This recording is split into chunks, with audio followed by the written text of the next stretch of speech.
ધીરે જ બાજુમાં એક આ પૌરાણિક રથ છે ભગવાનનો, જે બહુ પૌરાણિક છે. ત્યાં અહીંયા આવેલો છે આ રથ. જે માતાજી બતાવીને તો જો અત્યારે આપણે મઢડા માતાજીના દર્શન કરી અને નીકળી ગયા છીએ.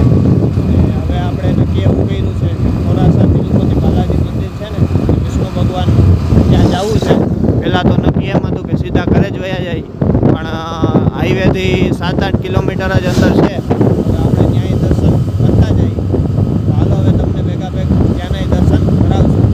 જો સોનલધામ મઢડા અને આજે સવારે અમે લાલવડરાયજી મહારાજ બિહાર હાલીને ગયા હતા, એ બંને બ્લોગ આપણી ચેનલમાં આવી ગયા છે. તો તમે હજી લગી ન જોયા હોય તો એ પણ જરૂરથી જોઈ લેજો. અને ચેનલ ઉપર નવા આવ્યા હો તો સબસ્ક્રાઈબ જરૂરથી કરતા જજો. હાલો હવે આપણે મોરાસા તિરુપતિ બાલાજીએ તમને દર્શન કરાવીએ. તો જો મંદિરે આપણે પહોંચી ગયા છીએ. તો હાલો પછી હવે અંદરથી તમને દર્શન કરાવીએ.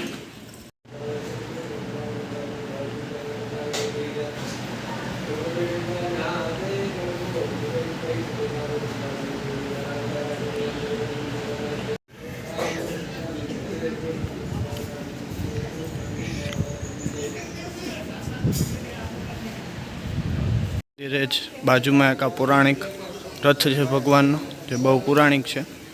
ત્યાં અહીંયા આવેલો છે આ રથ.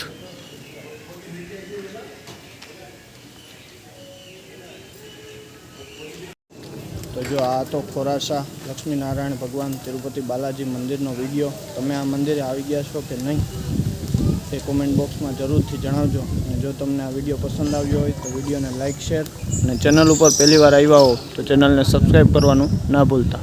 મળીએ ફરી પાછા નવા વિડીયોમાં. ત્યાં સુધી રાધે રાધે.